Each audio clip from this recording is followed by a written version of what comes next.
La última presentación, una visión de las propuestas desde el punto de los desafíos para el financiamiento.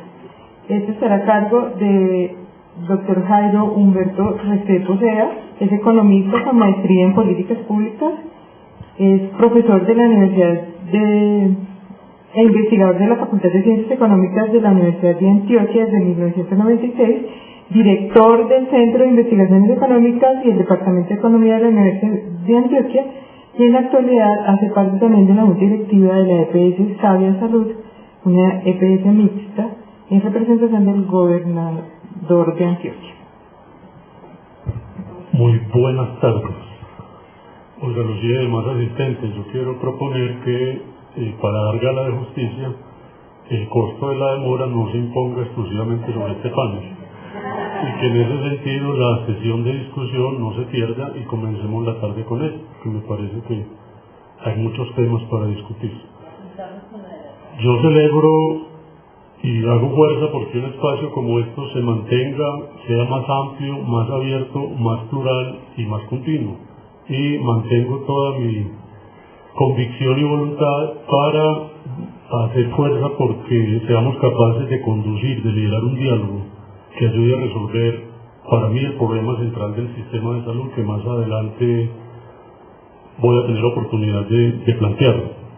Y en ese sentido estamos ante un espacio en el cual salen a flote los argumentos desde la medicina, de la ética, de la economía, entendiendo que dentro de la ética debemos hablar del derecho y de la filosofía, y por eso el debate tiene que ser muy amplio, muy bien documentado y que involucre a todo el público.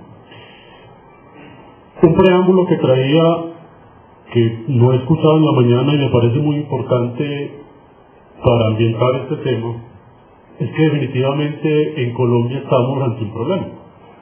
Revisando el capítulo de César Rodríguez en el libro de la Universidad de los Andes, hay una tablita que nos muestra el número de casos de derechos a la salud, una tasa de número de derechos interpuestos por millón de habitantes. Colombia, la tasa que tiene es 3.829. Sigue Brasil con 206. Entonces, hay un problema que, sin fijar ninguna posición, nos tiene que llamar la atención un poco para identificar las causas y en esta discusión poder apuntarle pues a una solución. Mis tres ideas centrales, entonces, a riesgo de no terminar la presentación, las anticipo, es que venía muy preparado con la idea de poner sobre la mesa unos elementos de discusión que hagan parte de ese diálogo entre diferentes disciplinas y visiones. La primera, que está un poco implícito en el texto y que yo he encontrado es muy común entre ciertos auditorios del lado del derecho o también de la medicina y de muchos defensores del derecho, es cómo entendemos la reforma colombiana de 1993. Yo he encontrado que continuamos en una cierta torre de Babel y que hay algunos imaginarios, por no decir sofismas o falacias sobre cómo está estructurado nuestro sistema, y muy especialmente saco a flote una expresión que encontré en el documento en donde se menciona el contexto, el consenso de Washington en el cual se produce la reforma colombiana. Yo quisiera dar la oportunidad de aclarar o de enfatizar que si bien la reforma colombiana trae elementos pro mercado, trae elementos de eficiencia, definitivamente en su concepción macro no tiene nada que ver con el consenso de Washington. Si la reforma colombiana se hubiera hecho al amparo del consenso Washington, tendríamos un sistema absolutamente distinto, porque el consenso Washington lo que propugnaba era por adelantar una reforma estructural sobre el sistema de asistencia pública, basado en la idea de implementar unos paquetes esenciales de salud pública. Colombia se la jugó yendo a un extremo muy socialdemócrata en el diseño macro de adoptar un seguro público de salud que tiene pues unas características que hoy la propia Organización Mundial de la Salud reconoce como las lecciones que pueden aprender muchos países para responder por ese reto de brindar cobertura universal. Lo segundo, que ha estado implícito toda la mañana, o se ha hecho más explícito, es que para mí el tema de la justiciabilidad debe discutirse en un contexto mucho más amplio de limitaciones y derechos sobre la atención de la salud. Y en ese sentido, un aspecto que el trabajo debe diferenciar claramente, que no lo veo, es entre la protección sobre las garantías explícitas, que no debe haber ninguna duda que eso hay que garantizarlo, porque esa es la apuesta de la sociedad colombiana, ofrecer un plan de beneficios único para todos, con garantías explícitas, que en su momento pudiéramos denominar un plan relativamente amplio en un contexto internacional. Lo que tenemos que garantizar como sociedad es que eso se entregue y se entregue bien. Y dos, diferenciar aquello de la búsqueda de prestaciones adicionales. En el trabajo estamos mezclando las dos cosas y acudimos a hablar de los no-POS cuando estamos buscando el tema de las tutelas por no-POS, entonces llamo la atención en ese aspecto que, repito, para mí es el tema central. Y que en mi condición de economista frente a este diálogo lo he planteado de una manera categórica. En este diálogo, me encantó escucharlo del doctor Rodrigo Primi, debemos aceptar algunos términos o conceptos, y uno de ellos son las limitaciones. Si no aceptamos las limitaciones, yo renuncio a la economía e invito a los médicos a que renuncien a la medicina porque tal vez la enfermedad no existe, y a los abogados a que renuncien al derecho porque tal vez la injusticia no existe. Y cada uno tiene un objeto de estudio y lo que estamos tratando de dialogar. El economista parte de su objeto, que es la limitación, la escasez, y busca entonces propiciar este diálogo, dejando claro entonces que de nuestro lado tenemos que tener también claridad del asunto de la protección jurídica. Y finalmente, que admitiendo que uno puede establecer diferencias entre los dos regímenes, la equidad ante la justiciabilidad no se reduce a comparar esos dos regímenes. El asunto es mucho más complejo. Y en ese sentido, no tengo duda en afirmar que a partir del trabajo que he leído, como de otras aproximaciones, existe evidencia sobre cómo los recursos y las prestaciones de carácter extraordinario benefician en mayor medida a las clases medias y altas. Yo observo en los autores una cierta timidez, reconocer, sí, hay inequidad, pero como matizar, bueno, pero esa inequidad igual puede servirle a los más pobres, porque ha generado lo que llaman los economistas unas externalidades. Dado que se han interpuesto ciertas acciones, eso ha permeado las cortes, eso ha llevado incluso a generar la reacción sobre el regulador, y eso es cierto, pero yo creo que hay medidas más efectivas y menos costosas para buscar la equidad, que precisamente hacerlo por la vía de que sean los más poderosos quienes lideran las revoluciones burguesas. Por eso entonces, en este punto, creo que debemos diferenciar claramente entre lo que significa la equidad en términos de la distribución de la población en su conjunto y tener en cuenta también algunas diferencias entre los dos regímenes. Por cierto, la Defensoría del Pueblo da cuenta en su informe de cómo el régimen subsidiado participa mucho más en las tutelas que demandan servicios POS y dentro del POS servicios básicos. Entonces ya eso no intuye que sobre la población del régimen subsidiado lo que predomina es una vulneración sistemática sobre unos derechos adquiridos, consagrados en la legislación, en la afiliación, de cosas tan simples como el acceso a una consulta médica o a la entrega de un medicamento esencial incluido en el POS. Pero cuando uno va avanzando hacia los capítulos de cirugías y de tratamientos, cosas que van siendo más costosas, ya el régimen subsidiado va perdiendo participación, admitiendo efectivamente que estamos en un periodo de transición y unificación de planes. Entonces, pueden pararme cuando quieran, ya expuse mis ideas. Ya lo que sigue es, digamos, algún desarrollo de las anteriores. Lo primero es enfatizar entonces que el sistema colombiano, definitivamente en el tema del financiamiento, ha hecho un esfuerzo enorme. Y a diferencia de lo que predijera el consenso Washington, Colombia hizo del sistema de salud un sistema muchísimo más público. Es decir, no tuvo nada que ver con ajuste fiscal, por el contrario, ayer repetí un ejercicio que los invito a realizar, simple ejercicio mental. Si la reforma que se hizo en 1993 la fuéramos a hacer hoy, eso significa que estaríamos adicionando el presupuesto para salud entre 8 y 10 billones de pesos. Eso fue lo que hizo Colombia hace 20 años. Incrementar el presupuesto para salud sin precedentes en la historia del sector y acaso de los sectores sociales en América Latina, porque incrementó la cotización de 7 a 12%, lo cual la elevó en un 70% en términos reales, y porque obligó a los municipios a invertir un 25% de las transferencias en salud cuando los municipios no invertían.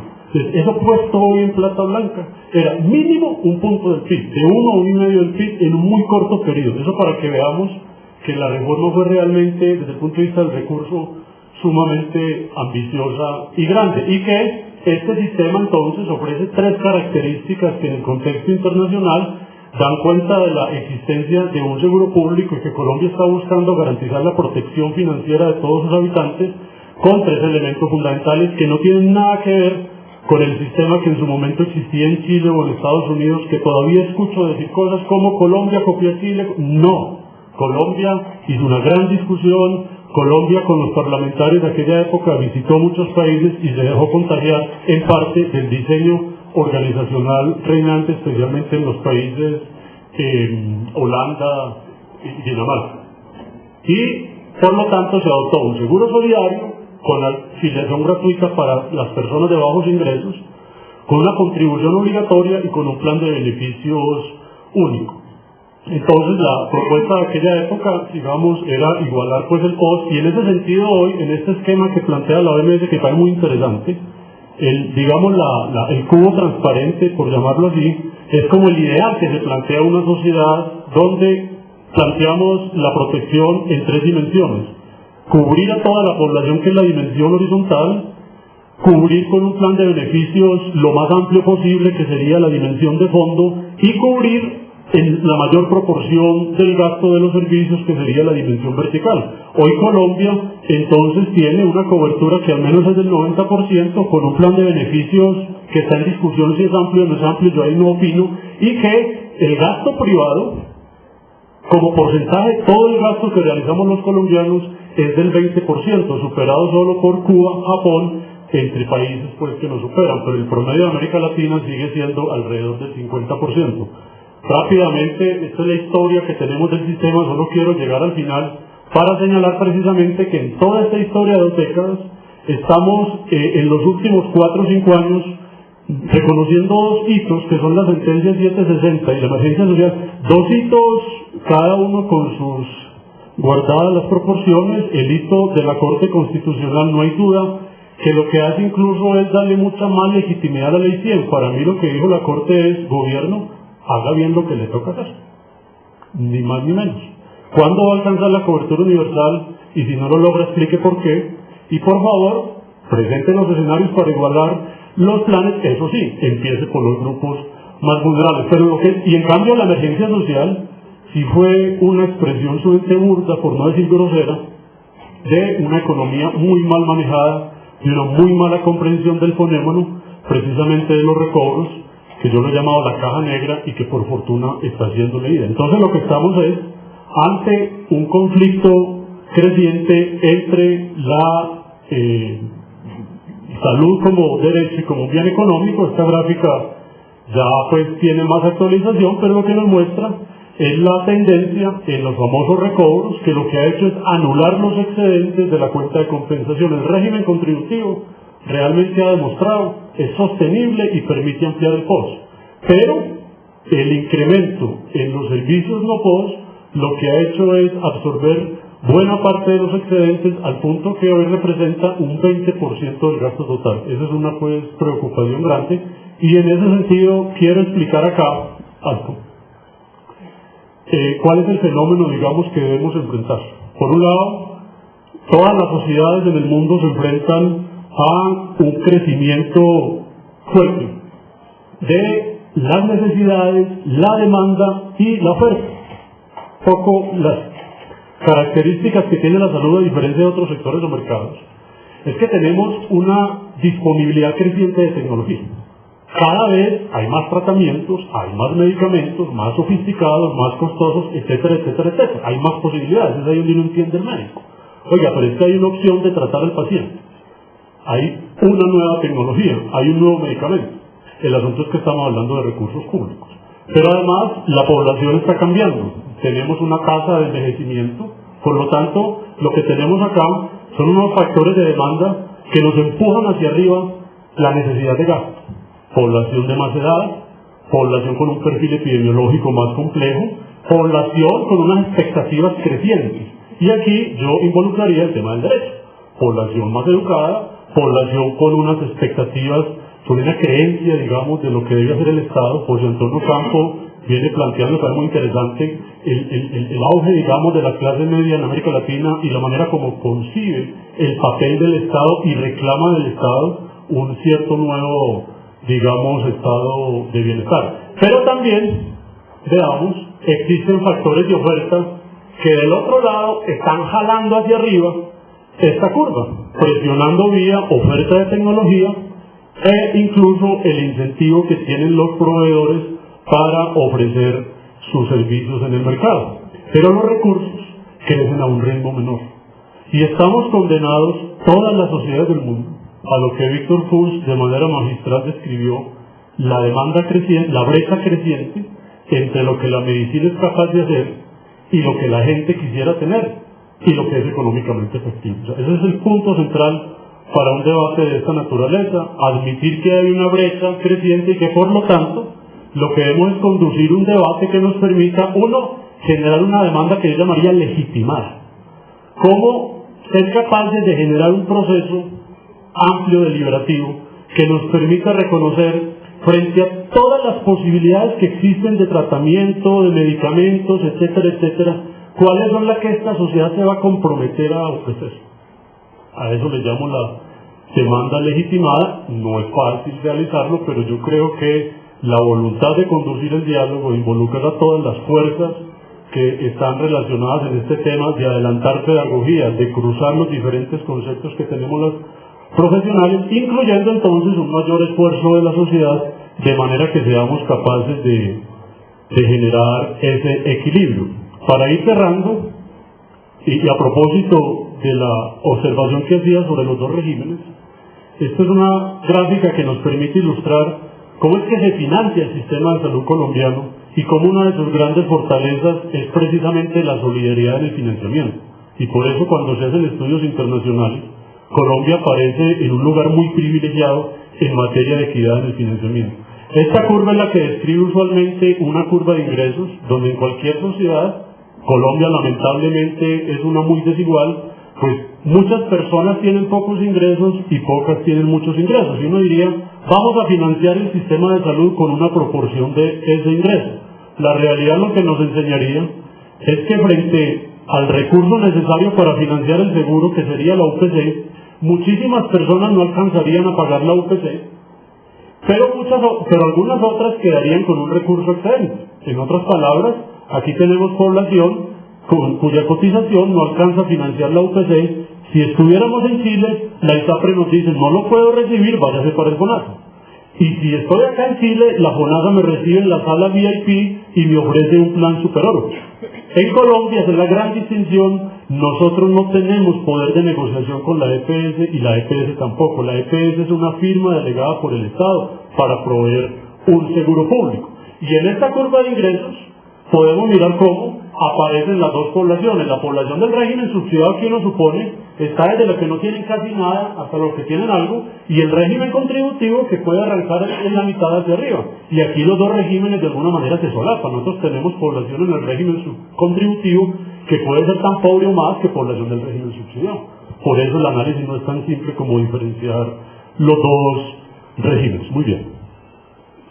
Miremos qué más hay para mostrar, si no paramos. Yo creo que esto lo muestra el viceministro, así que mejor los invito a conocer nuestro Observatorio de la Seguridad Social, donde hay muchos de estos análisis. Muchas gracias.